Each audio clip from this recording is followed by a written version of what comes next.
Halo semuanya, apa kabarnya? Semoga teman-teman semua di dalam keadaan sehat. Pada video kali ini saya mau ajak teman-teman menyaksikan pandangan daripada Pak Iyas Subiakto ya teman-teman, yang membungkam ya teman-teman seruan untuk mundurnya Gibran sebagai Wapres gitu teman-teman. Di sini juga bahkan Pak Iyas Subiakto menggambarkan betapa tidak signifikannya Wapres di era Soeharto dibandingkan posisi Gibran saat ini. Nah, bagaimana videonya? Coba kita simak dulu bareng-bareng. Nah, yang disayangkan lagi kemarin itu adalah hadirnya Pak Tri Sutrisna yang saya pikir sebagai sesepuh yang luar biasa pernah jadi wapres juga. Cuma mohon maaf karena wapresnya di zaman Soeharto itu memang wapres-wapresan ya gitu. Jadi ditunjuk suruh duduk, nggak boleh ngomong apa-apa. Nah ini kan sekarang wapres di zaman Gen Z. Nah, kita sebenarnya di angkatan-angkatan seperti Purnawirawan itu rata-rata kan baby boomer semua.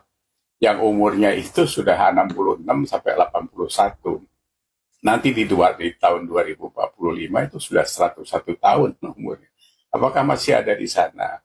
Jadi pemikiran apa yang mau di-spill terhadap Wapres, kenapa harus dimajulkan, kenapa, apa yang salah? Lagian ini kan dipilih rakyat 58,58% itu bukan suara kecil. Jadi ini bukan zamannya lagi MPR yang bisa memutuskan memajulkan itu, karena tidak bisa.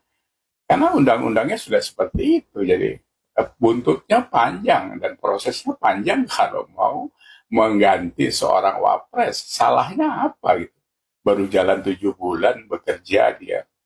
Kalau soal komentar orang terhadap kapasitas Gibran, ya silakan gitu, karena penilaian pribadi-pribadi seperti Deddy Sitorus segala macam, khususnya orang-orang PDIP ya, karena memang mereka tidak suka. Kalau sudah ada bibit tidak suka itu orang apa ya, makan aja orang salah kok masuknya dari mulut sebelah kiri nggak sebelah kanan kan gitu kan. Jalan aja salah. Jalan kencang katanya kok jalan pejabat terlalu kencang, jalan lambat kok kelemar-kelemar. Semuanya ya salah gitu. Karena memang kebencian itu kan memang menutup semua rasionalitas manusia memang. Kalau sudah benci itu semuanya jadi jelek. Nah, kembali lagi terhadap eksistensi Purnawirawan ABRI yang kita hormati ini sangat disayangkan. Dan tadi pagi saya lihat pidato Pak Wiranto yang menyampaikan pesan dari Pak Presiden bahwa benar jadi tidak seperti itu. Ya mohon maaf saja usulan-usulan itu kan Presiden juga memutuskannya tidak tunggal ya. Tidak dia sendiri bisa ngapa-ngapain, ada penasehat, ada masukan, ada proses. Masa nggak dipahami yang kayak gitu? Presiden itu kan bukan direktur utama sebuah perusahaan keluarga kan gitu. Jadi ini harusnya tidak seperti ini dan jangan lagi terulang menurut saya seperti itu. Ya jadi pengalaman yang tidak baik. Jangan terikut-ikut kepada orang-orang yang benci. Purnawirawan ABRI itu kan orang-orang yang punya kapasitas bagus gitu. Masa terikut larut kepada hal-hal yang tidak baik. Iya, teman-teman. Kalau dari segi relevansi di era Gen Z ini, Mas Gibran ya paling relevan ya, paling muda daripada seluruh cawapres yang pernah ada, baik kandidat ataupun maju bertarung, yaitu satu. Kedua, 50% lebih ya, 58% lebih bukan suara kecil, artinya ada mandat di sana yang tidak bisa dibatalkan oleh sekelompok orang saja ya teman-teman. Jadi memang sudah sangat kuat posisi Mas Gibran, itu sangat konstitusional ya teman-teman. Jadi ya tepat ya, tidak bisa sembarangan diganti ya teman-teman ya. Kang Deddy, terima kasih Mas Gibran sudah membuat kami bangga. Jangan suka merendahkan orang lain.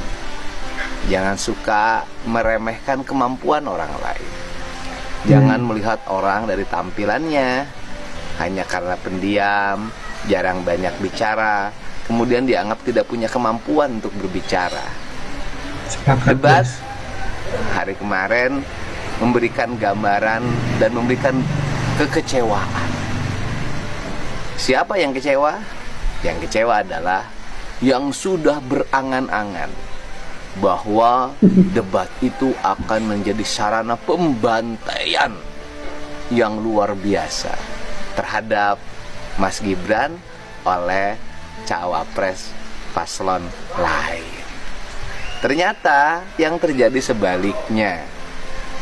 Para buaya dibikin tidak berkutik oleh orang yang dianggap cicak.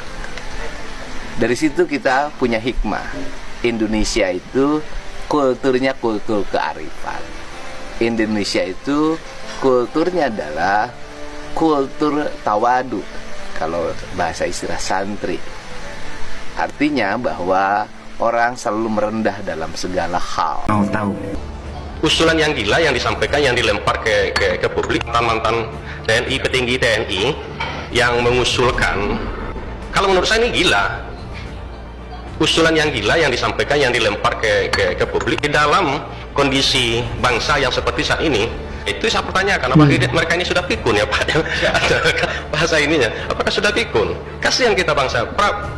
Prabowo Gibran menjalani pemerintahan saat ini dengan sangat berat,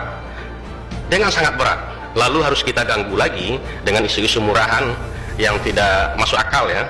Tidak ada aturan yang bisa dijadikan landasan, harus ada pelanggaran undang-undang yang dilakukan oleh Presiden dan Wakil Presiden. Ketika Prabowo Subianto disudutkan oleh para koleganya sebagai para purnawirawan TNI yang meminta agar Prabowo tidak masuk dalam lingkaran setan pengaruh dan intervensi Jokowi dengan mengatakan bahwa Prabowo tidak perlu merasa berhutang budi pada Jokowi, maka pesan penting untuk diingat oleh para purnawirawan adalah bahwa Jokowi lah yang mengembalikan harkat martabat kehormatan seorang Prabowo ketika ia dulu diberhentikan dari jabatan sebagai militer aktif hanya mentok dengan 3 bintangnya Letnan Jenderal, tetapi seorang Jokowi lah yang dikuyu-kuyu, diserang habis-habisan dari berbagai macam isu, ialah yang membuat Prabowo punya kesempatan memiliki 4 bintang di pundaknya sebagai seorang presiden yang punya jabatan yang sangat strategis, dan ia juga punya bintang 4 sebagai jenderal dalam arti penuh. Jadi jangan pernah menyerang Jokowi seolah-olah Jokowi sumber masalah bagi seorang Prabowo, karena sebetulnya bukan kalian para purnawirawan yang berjasa pada Prabowo, tetapi Jokowi lah yang punya jasa besar dengan membuat seorang Prabowo punya kesempatan memiliki harkat martabat dan kehormatan sebagai jenderal dalam arti penuh. Dan sekarang ketika ia menjadi presiden definitif, kekuatan 4 bintang di pundaknya itu berarti sangat luar biasa bahwa seorang Prabowo itu mantap dan meyakinkan sebagai seorang pemimpin yang punya power, pengaruh yang tidak mungkin diintervensi siapapun, termasuk Jokowi. Jelas ia tidak sedang mengintervensi siapapun, termasuk kepada sahabatnya Presiden Prabowo Subianto. Menyatakan demikian, saya yakin 90% itu menuding tuh jenderal. Kok begitu jadi jenderal ya? Banyak tanggapan negatif itu. Saya lihat di YouTube, wah sudah aki-aki, udah tua, udah bau tanah. Ini ngapain lagi Pak Tri seperti ini? Oh ya, ada Pak Tri ya, yang paling senior ya. Sayang sekali ya kalau Pak Tri dibawa-bawa. Ini masyarakat. Masyarakat mengatakan, ini bukan zamannya Orde Baru. Zaman Orde Baru itu presiden bisa dipilih melalui MPR, dipilih dan diberhentikan. Ini presiden dan wakil presiden itu dipilih langsung oleh rakyat Indonesia. Itu bedanya. Nah, apa urusannya dengan jenderal-jenderal ini? Nah, ini tanggapan ya. Jadi tanggapan kita jangan dibawa serius.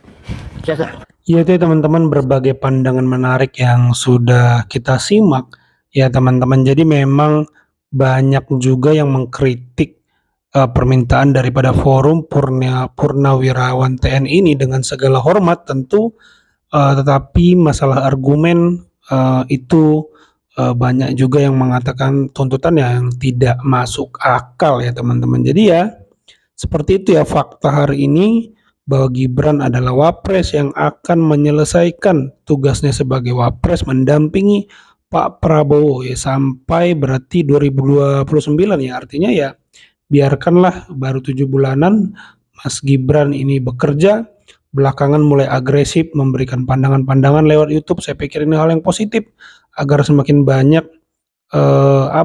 masyarakat yang mendengarkan visi ya daripada Mas Wapres yang tentu sejalan dengan visi Presiden.